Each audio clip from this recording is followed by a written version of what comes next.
Nanalo na ang Barca sa Liga pero may mga nagtatanong pa rin kung ano na ang susunod at kung exciting pa ang natitirang mga laro. Interesado pa ba ang mga tao sa susunod na laban ng Barca? Sino kaya ang isasama at hindi sa starting 11? Makikita ba natin ang Barca ng mga record? Bakit ko binabanggit ang mga record? Ikukwento ko ngayon. Pindutin ang like, mag-subscribe dahil marami tayong malalaman sa video na ito tungkol sa potensyal na starting 11. Tulad ng dati, magsusuot tayo ng pangtrabaho at magpapanggap bilang si Hansi Flick. O sasabihin ko lang, bumalik tayo sa lumang setup. O isang like lang para sa setup, ang astig talaga. Matagal na rin akong di nakapunta rito at gusto kong bumalik sa mga lugar kung saan naging masaya tayo. Tara sa potensyal na starting 11, may ikukwento ako na di mo alam.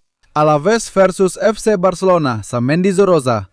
Alaves ay lalaban para hindi malaglag, habang ang Barca panalo na sa liga at wala nang pinaglalabanan. Totoo na gusto kong makita ang ilang bagay sa team, lalo na yung ikukuwento ko ngayon tungkol sa record. Pero higit sa lahat, kung tututukan natin ng kaunti kung ano ang makikita natin, sa tingin ko, una sa lahat, ito ay isang team na lalabas para talunin ng Barca syempre. Ibibigay nila ang lahat. Bakit? Kasi ngayon, ang gitna at ibabang bahagi ng standings ay sobrang gulo. Nakakagulat dahil nasa relegation zone ang Alaves. Pero kapag nanalo sila, pwede silang umakyat malapit sa gitna ng standings. Ibig sabihin, makakaroon sila ng mahigit 40 puntos at dahil doon, ang koponan ng Babasoro ay siguradong magiging masaya kung makakamit nila ang panalo. Pero siyempre, malinaw na hindi mapapatalo ang Barca at hindi rin nila hahayaang maging, ewan ko, hindi kaaya-aya ang liga, di ba? Sa tingin ko, kung hindi ibigay ng Barca ang 100%, pangit ang kalalabasan. Kailangan lang nilang maglaro ng sarili nilang laro. Panalo kung panalo, talo kung talo, tabla kung tabla. Pero sa tingin ko, magpo-focus si Flick na bigyan din ng minuto ang mga manlalaro na siguro hindi masyadong nabibigyan ng pagkakataon o hindi masyadong naging bida sa buong season na ito, di ba? Mga manlalaro, gaya ni Valde at Kunde. Hindi ko muna ibubunyag lahat, pero ito ang mapapanood natin ngayon. Sinasabi ko rin, huwag kang umalis sa video dahil sasabihin ko kung alin ng dalawang koponan na nakakuha lang ng 100 puntos. Yan din ang dahilan ng video na nabanggit ko kanina. Ibig sabihin, may tsansa ang Barca makuha ang record na dalawang teams lang ang nakaabot. Bakit gustong manalo ng Barca sa laban na ito pati sa susunod kontra Valencia at Betis? Sa tingin ko, may sasabihin ako sa iyo. Ang astig sana kung makakarating ang Barca sa 100 puntos dahil papasok sila sa kasaysayan ng mga koponan na nakaabot sa ganitong bilang na talaga namang napakaganda ng numerong ito. Sa tingin ko, magiging kaakit-akit ito. Sa dulo ng video, sasabihin ko kung ano-ano ang dalawang koponan at anong season ang tinutukoy. Balik tayo sa usapan. Gusto ko makita ang posibleng starting 11 ng FC Barcelona. Simulan natin sa goalkeeper, kung saan papasok ang isa sa mga unang tanong na nabanggit sa simula ng video. Sasabihin ko sa'yo, malapit nang maging Zamora ng Liga Esports si Joan Garcia. Makakabuti ba sa Barca kung maglalaro siya? Oo, may minimum na laro siyang kailangan. Kaya naman, kailangan talagang laruin ni Joan Garcia ang laban na yon.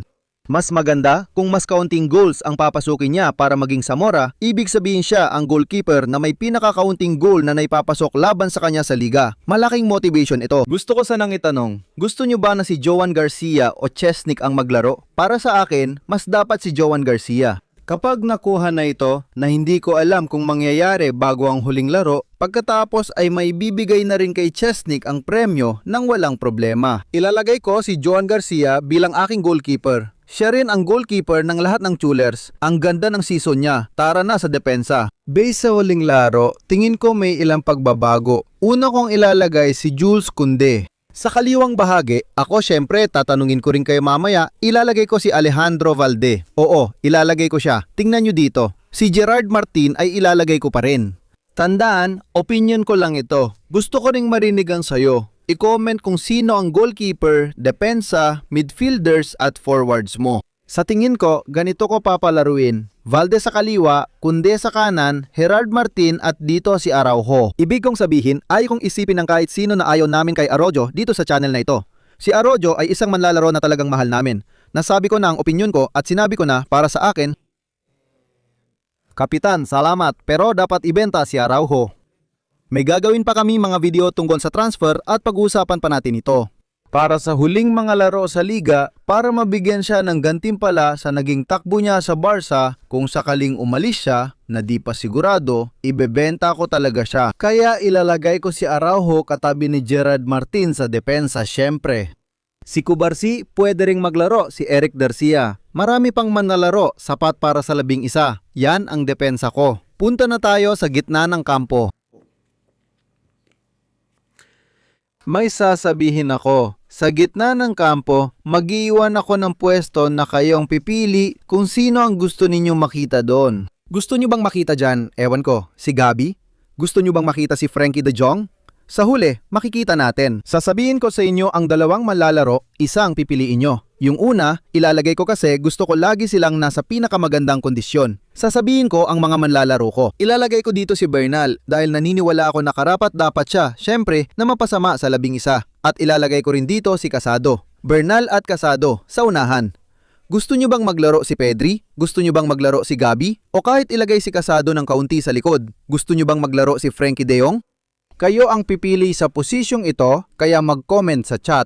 Gusto kong sina Bernal at Casado ay samahan ng kahit sinong gusto ninyo. Frankie de Jong, Pedri, Gabi o kahit sino gusto mo, ayos lang. Pwede rin si Fervin sa posisyon na yan.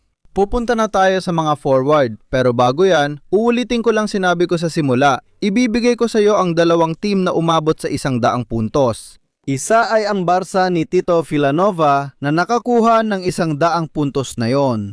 Ang una ay ginawa ng Real Madrid noong 2011-2012 isang taon bago yon kasama si Jose Mourinho na ngayon ay umaakyat para sa Real Madrid. Sila ang dalawang team na umabot ng 100 puntos. Pwede ring sumali ang Barca ni Flick sa laban para sa kasaysayan. Kaya bahala ka na sa impormasyong yan. Pindutin mo na yung like button pakiusap. Sa tingin ko naman, deserve ko yon. Pinaghirapan ko to. Hinanap ko talaga para masabi ko sa'yo dito sa video na to. Kaya yan na. Sa tingin ko, dapat mapasama tayo sa kasaysayan at deserve ng Barca ni Flick yon. Sa atake, tataya pa rin ako kay Rashford. Baka tanungin nyo, bakit Ira? Simple lang.